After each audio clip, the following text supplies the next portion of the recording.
मैं जया शर्मा आप सभी श्रोताओं और पाठकों का बहुत बहुत स्वागत करती हूँ। कहानियाँ सुनना और सुनाना हमारी संस्कृति या यूँ कहें परंपरा रही है। यह कहना मुझे अतिशयोक्ति नहीं लगता। कहानी के माध्यम से अपने समाज और अपने भावों को शब्द देना प्रत्येक कहानीकार का धर्म है। यह कहना भी गलत ना होगा। हर कहानी अपने काल और समाज की छाप पाठक के ऊपर छोड़ती है। कुछ कहानियाँ हमको अपनी सी लगती हैं और कुछ मन को द्रवित करने पर भी पढ़ने सुनने को कम करने की जगह आगे क्या हुआ की प्यास बढ़ाती हैं। कितनी असंख्य कहानियाँ किसी भी काल में की होने पर भी आज की सी ही लगती हैं। ऐसी ही कुछ हिंदी के सुप्रसिद्ध कहानीकारों की कहानियाँ की जीवंत कहानियों के साथ आप श्रोताओं के बीच मैं जया शर्मा भीष्म साहनी की प्यारी सी कहानी दो गौरैया आपको सुना रही हूँ। भीष्म साहनी की कहानी प्रियंवदा की जुबानी दो गौरैया। घर में हम तीन ही व्यक्ति रहते हैं, माँ, पिताजी और मैं। पर पिताजी कहते हैं यह घर सराय बना हुआ है, हम तो जैसे यहाँ मेहमान हैं। घर के मालिक तो कोई दूसरे ही हैं। आंगन में आम का पेड़ है, तरह तरह के पक्षी उस पर डेरा डाले रहते हैं। जो भी पक्षी पहाड़ियों घाटियों पर से उड़ता हुआ दिल्ली पहुंचता है, पिताजी कहते हैं वही सीधा हमारे घर पहुंच जाता है, जैसे हमारे घर का पता लिखवा कर लाया हो। यहाँ कभी कभी तोते पहुंच जाते हैं तो कभी कभी कौवे, कभी तरह तरह की गौरैया। वह शोर मचता है कानों के पर्दे फट जाएं।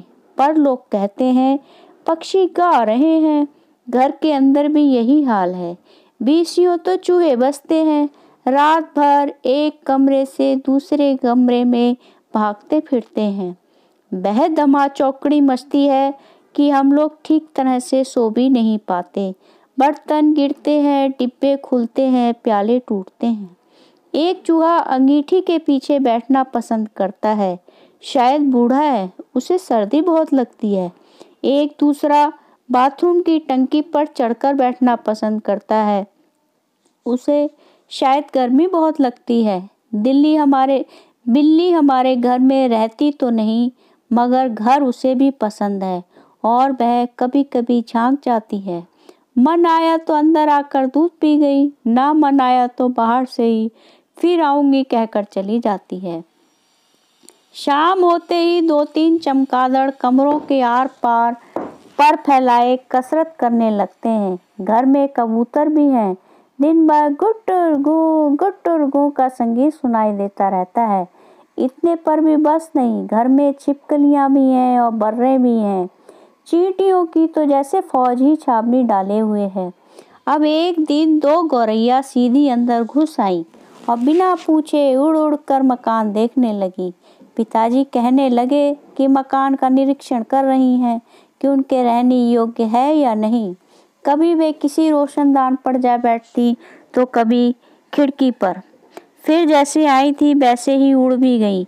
पर 2 दिन बाद हमने क्या देखा कि बैठक की छत में लगे पंखे के गोले में उन्होंने अपना बिछावन बिछा लिया है और सामान भी ले आई हैं और मज़े से दोनों बैठी गाना गा रही हैं।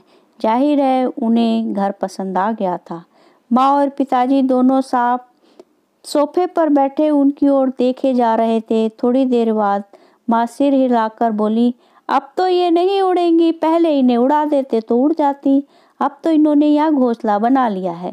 इस पर पिताजी को गुस्सा आ गया। वह उठ खड़े हुए और बोले, देखता हूँ यह कैसे यहाँ रहती हैं गौरैया। मेरे आगे क्या चीज़ है, मैं अभी निकाल बाहर करता हूँ। छोड़ो जी, चूहों को तो निकाल नहीं पाए, अब चिड़ियों को निकालोगे, माँ ने व्यंग से कहा। माँ कोई बात व्यंग से में कहे तो पिताजी उबल पड़ते हैं। वह समझते हैं माँ उनका मजाक उड़ा रही है। वह फौरन उठ खड़े हुए और पंखे से के नीचे जाकर जोर से ताली बजाई और मुंह से शू शू कहा। बाहें झुलाई, फिर खड़े खड़े कूदने लगे। कभी बाहें झुलाते, कभी शिव शिव करते।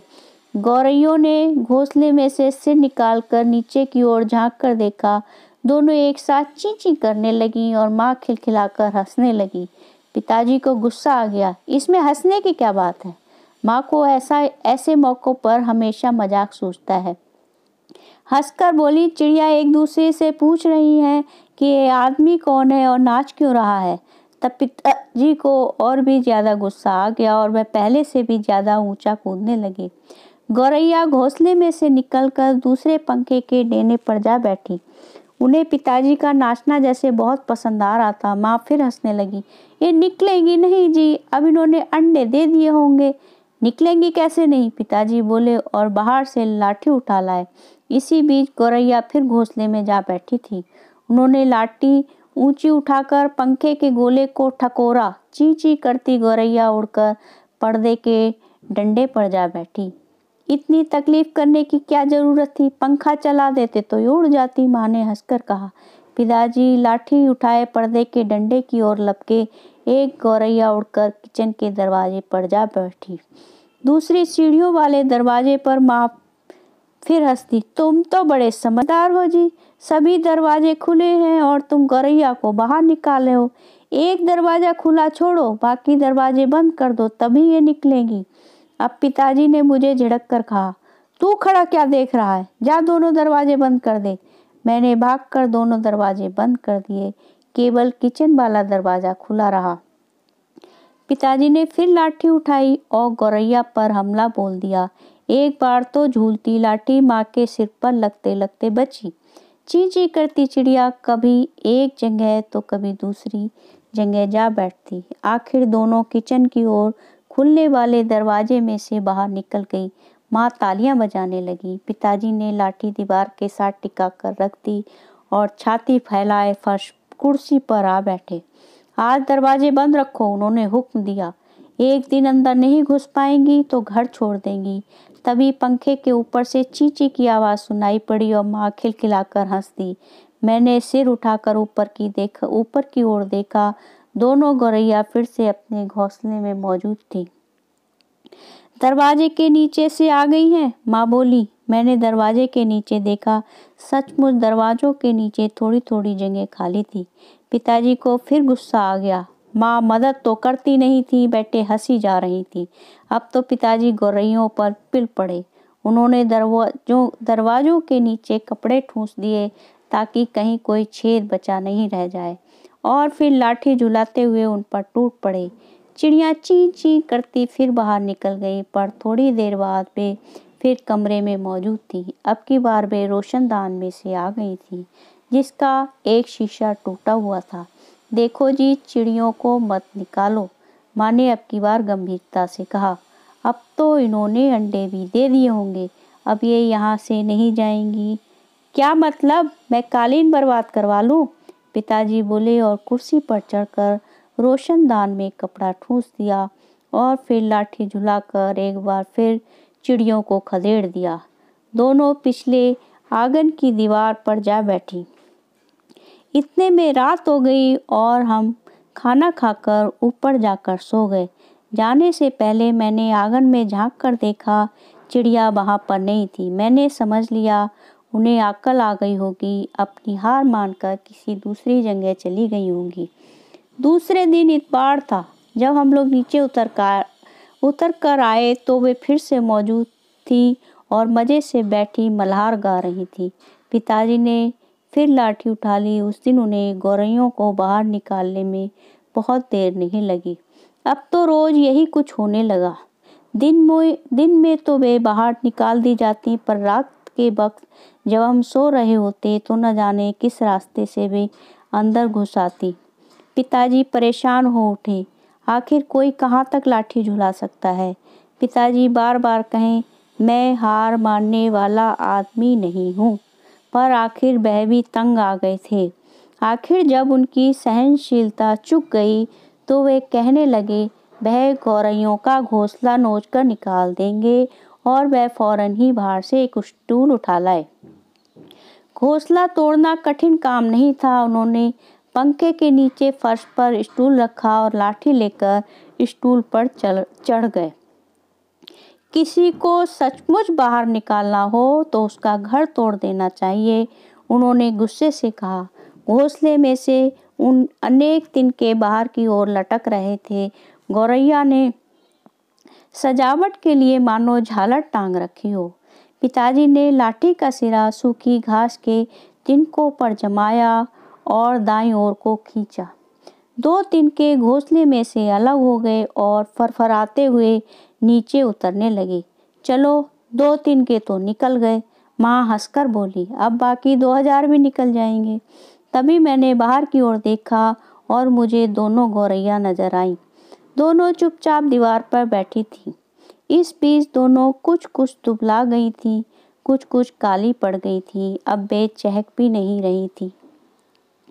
अब पिताजी लाठी का सिरा घास के तिनकों के ऊपर रखकर वहीं रखे रखे घुमाने लगे। इससे घोंसले के लंबे लंबे तिनके लाठी के सिरे के साथ लिपटने लगे। वे लिपटते गए और घोंसला लाठी के इर्द गिर्द खिंचता चला आने लगा। फिर वह खींच खींच कर लाठी के सिरे के इर्द गिर्द लपेटा जाने लगा। सूखी घास और रुई के फाये और धागे और थिगलियाँ लाठी के सिरे पर लिपटने लगी। तभी सहसा जोर की आवाज आई, ची ची ची। अब पिताजी के हाथ ठिठक गए। यह क्या गौरैया लौट आई हैं? मैंने झट से बाहर की ओर देखा। नहीं, दोनों गौरैया बाहर दीवार पर गुमसुम बैठी थी। ची ची फिर आवाज आई। मैंने ऊपर देखा। पंखे के गोले के ऊपर से नन्ही नन्ही गौरैया सिर निकाले नीचे की ओर देख रही थी और चींची किए जा रही थी। अभी भी पिताजी के हाथ में लाठी थी और उस पर लिपटा घोंसले का बहुत सा हिस्सा था। नन्ही नन्ही 2 गौरैया वे अभी भी झांके जा रही थी और चींची करके मानो अपना परिचय दे रही थी। हम आ गई हैं, हमारे माँ बाप कहाँ हैं?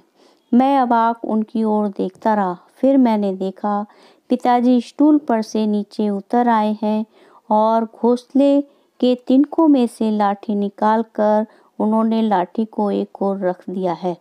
चुपचाप कुर्सी पर आकर बैठ गए। इस बीच माँ कुर्सी पर से उठी और सभी दरवाजे खोल दिए। नन्ही चिड़िया अभी भी हाँफ हाँफ कर चिल्लाए जा रही थी और अपने माँ बाप को बुला रही थी। उनके माँ बाप झट से उड़कर अंदर आ गए और ची ची करते उनसे जा मिले। उनकी नन्ही नन्ही चोंचों में चुग्गा डालने लगे। माँ, पिताजी और मैं उनकी ओर देखते रह गए। कमरे में फिर से शोर होने लगा था, पर अब की बार पिताजी उनकी ओर देख देख कर केवल मुस्कुराते रहे। मिलते हैं अगले अंक में भीष्म साहनी की एक और बहुचर्चित कहानी के साथ। आप सभी का सादर नमस्कार और अगले अंक में आपकी प्रतीक्षा रहेगी।